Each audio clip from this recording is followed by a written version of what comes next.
Hello everyone.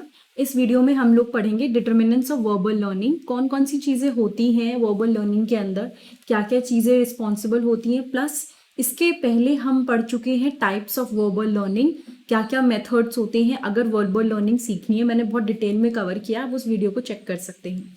Now verbal learning has been subjected to the most extensive experimental investigation. ऐसा माना जाता है कि वर्बल लर्निंग ऐसी है जिसके ऊपर काफ़ी एक्सपेरिमेंट किया गया है, काफ़ी इन्वेस्टिगेशन हुई है उसके एक्सपेरिमेंट्स पे। These studies have indicated that the course of verbal learning is influenced by a number of factors. So basically ये जो स्टडीज होती है ये इंडिकेट करती हैं कि जो कोर्स होता है वर्बल लर्निंग का वो इन्फ्लुएंस होता है बहुत सारे फैक्टर से।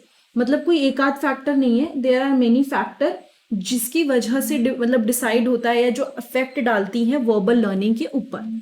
The most important determinant are the different features of the verbal material to be learned। मतलब कि ऐसे कौन से डिटर्मिनेंट्स हैं, यानी ऐसी कौन सी चीजें हैं जो फाइनली वर्बल लर्निंग पे अफेक्ट डालेंगी, वो हैं are the different features of the verbal material. जो वर्बल मटेरियल हम लर्न करने वाले हैं उसके डिफरेंट फीचर्स, उसके बारे में ऐसी क्या अच्छी बातें हैं, उसकी क्या खासियत है। सो वर्बल मटेरियल जो भी हम लोग याद करने वाले हैं उसके बारे में क्या ऐसे फीचर्स हैं। They include length of the list to be learn. इसमें क्या क्या आ जाता है? Length of the list to be learn, कितनी लेंथ है, मतलब जो चीज हम याद करने वाले हैं कितनी बड़ी है। उस मटेरियल की क्या मीनिंगफुलनेस है, इज इट गुड, मतलब क्या वो कोई मीनिंग है उसका। Meaningfulness of a material is measured in several way. अब वो मीनिंगफुल है कि नहीं या क्या है, उसको याद करने के, उसके बारे में पता लगाने के कई तरीके हैं। The number of association elicited in a fix time, familiarity of the material and the frequency of usage, relation among the word in the list and sequential dependence of each word of the list on the preceding words are used for assessing meaningfulness। मैं आपको detail में समझाती हूँ ये, ठीक है। यानी उन्होंने क्या बोला, कितने, अगर मैं बोल रही हूँ कि कितना ज्यादा यूज हो रहा है वो वर्ड, ठीक है, वो वर्ड कितना फेमिलियर है, हम उस वर्ड को कितना जानते हैं, जो हमने नंबर या फिर जो चीजें हमने यूज करी है, मटेरियल जो यूज किया है वो कितना फेमिलियर है, वो कितना ज्यादा फ्रिक्वेंसी, कितना बार बार यूज हो रहा है, आपस में जो वर्ड्स हैं उनका क्या रिलेशन है, आपस में अगर वर्ड्स हैं उनकी क्या एक दूसरे पे डिपेंडेंस है। अगर लिस्ट में वर्ड है तो इसका डिपेंडेंसी इस पे है, इसकी डिपेंडेंसी इस पे है, इन सब चीजों से बहुत फर्क पड़ता है।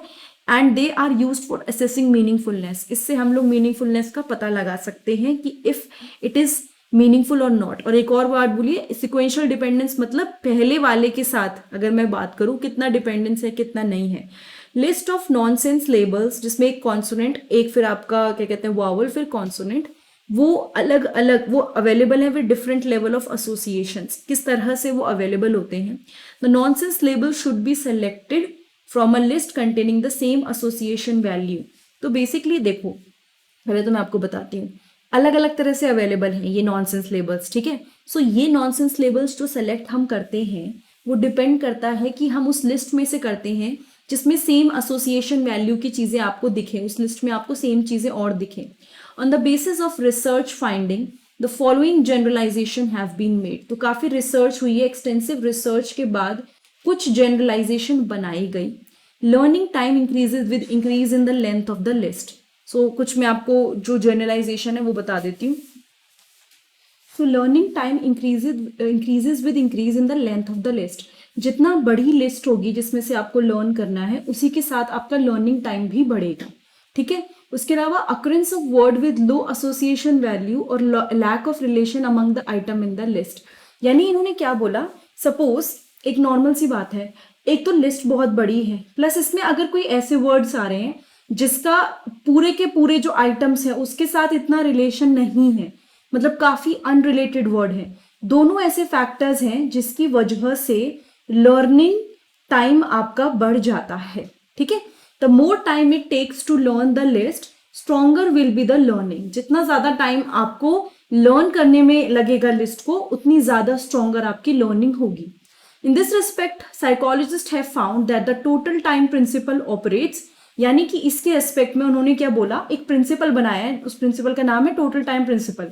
This principle states that a fixed amount of time is necessary to learn a fixed amount of material, regardless of the number of trials into which that time is divided.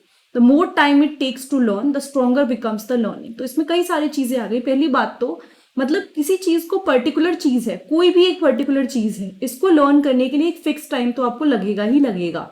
ये डिपेंड नहीं करता कि कितने trials हुए हैं, क्या चीज हुई है, लेकिन कोई भी चीज को लर्न करने के लिए एक सर्टेन टाइम होता है जो लगता है। एंड जितना ज्यादा कोई चीज लर्न करने के टाइम ले रही है, उतना ज्यादा आपकी लर्निंग स्ट्रॉन्ग होती जा रही है। दैट इज वन थिंग जो इस प्रिंसिपल के अंदर आती है। If participants are not restricted to the serial learning method and are allowed to give free recall, verbal learning becomes organisational. यानी कि अगर पार्टिसिपेंट्स को ये ना बोलें कि भाई सीरियल लर्निंग मेथड यूज करो और उनको बोले कि जो याद आ रहा है करो, तो वर्बल लर्निंग थोड़ी ऑर्गेनाइजेशनल बन जाती है। इसका मतलब क्या है? It implies that in free recall participant recall the word not in their order of presentation but in a new order और सीक्वेंस। तो ऐसे में जब फ्री रिकॉल होता है, फ्री रिकॉल का मतलब क्या है कि वो कोई भी चीज जहां से याद आ रही है वैसे बोलेंगे। जब वो इसको यूज करते हैं तो जिस प्रेजेंटेशन में जिस ऑर्डर में आपने दिखाया वो नहीं यूज करते हैं, अपना खुद का तरीका यूज करते हैं, न्यू ऑर्डर और sequence. Bousfield first demonstrated this experimentally. He made a list of 60 words that consisted of 15 words drawn from each at the 4 semantic categories: names, animal, profession and vegetable. तो बाउसफील्ड ने क्या किया, इसको experiment से करके दिखाया। उन्होंने एक लिस्ट बनाई 60 वर्ड की, जिसमें से 15 वर्ड हर कैटेगरी से लिए। किस किस से? नेम्स ले लिए, एनिमल ले लिए, प्रोफेशन ले लिए, वेजिटेबल ले लिए। These words were presented to participant one by one in random order. ये सारे words participants को दिखाए एक random order में, ठीक है, उनको दिखाए गए। The participants were required to make free recall of the words. फिर कहा participant को कि आपको जो याद आ रहा है आप वो लिखो, मतलब वो बताओ जो भी चीज आपको याद आ रही है।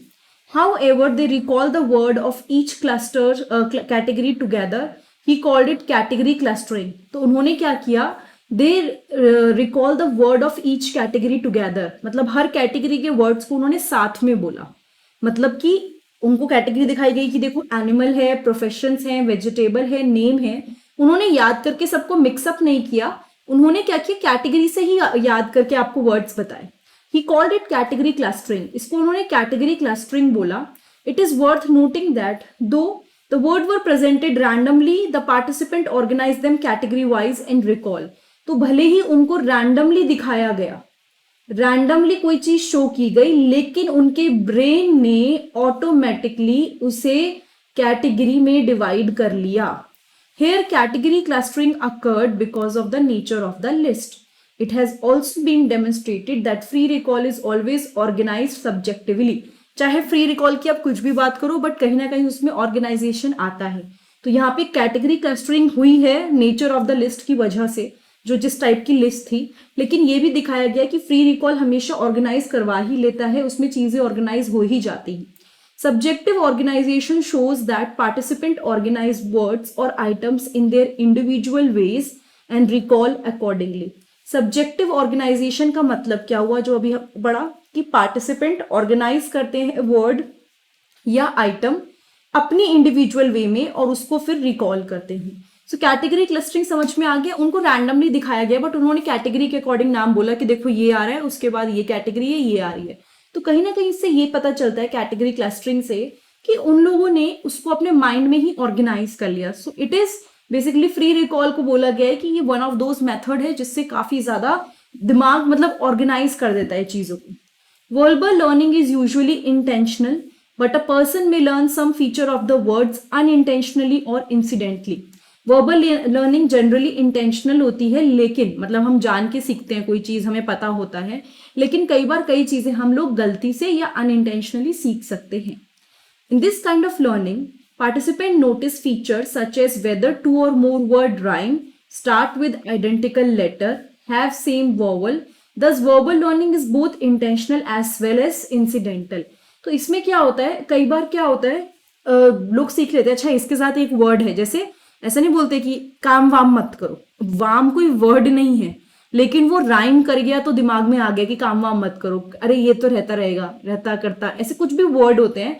कई बार जस्ट बिकॉज ये राइम कर रहे हैं या फिर वो सेम लेटर से स्टार्ट हो रहे हैं, सेम वावल आ रहे हैं, इस चक्कर में वो याद हो जाते हैं। इसीलिए बोला गया है कि verbal learning can be unintentional, मतलब इंटेंशनल और अनइंटेंशनल दोनों हो सकती है, ठीक है। So this was the whole concept and the determinants of verbal learning. बहुत इंपॉर्टेंट है ये, इस वाले से थोड़ा ज्यादा आपको इसमें पढ़ना पड़ा होगा डिटर्मिनेंट ऑफ वर्बल लर्निंग में, ये तो बहुत ही ईजी और इंटरेस्टिंग था। So I think we have covered the whole concept of verbal learning. अगर ये वीडियो आपको अच्छी लगी है तो चैनल को सब्सक्राइब जरूर कीजिएगा और टेलीग्राम चैनल भी सब्सक्राइब कीजिएगा, नीचे आपको लिंक मिल जाएगा डिस्क्रिप्शन बॉक्स में।